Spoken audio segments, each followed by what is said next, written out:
Hi guys, good morning. பாப்பாவை ஸ்கூலில் join பண்ணி 1 வீக் ஆச்சு. பாப்பாவை ஸ்கூலில் ஜாயின் பண்ணதுலேருந்து இப்போ வரையும் ஒரே பிரமிப்பாக இருக்குது. எனக்கு அதிலேருந்து மீளவே முடியல. ஒரே ஃபீலிங்காக தான் இருக்குது. உங்களுக்கு இந்த மாதிரி எக்ஸ்பீரியன்ஸ் இருந்தால் கமெண்ட் பண்ணுங்கள். பாப்பாவுக்கு வீக்கெண்ட் லீவ் விட்டாங்க. பாப்பாவுக்கு ஹாப்பியாக இருக்குதோ இல்லையோ, எனக்கு ரொம்ப ஹாப்பியாக இருக்குது. என் கூட டைம் ஸ்பெண்ட் பண்ணுவாங்கன்னு.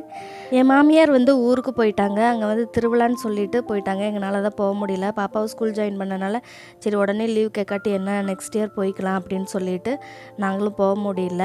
ஒவ்வொரு வருஷமும் திருவிழானா அங்கே போயிடுவோம். அந்த வருஷம் மட்டும் மிஸ் ஆயிருச்சு. அதான் கொஞ்சம் ஃபீலிங்காக இருக்குது.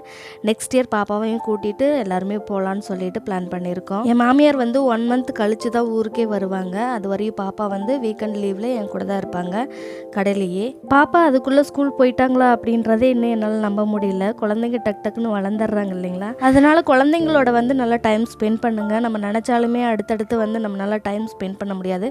குழந்தைங்க வளர்ந்துட்டே போயிடுவாங்க.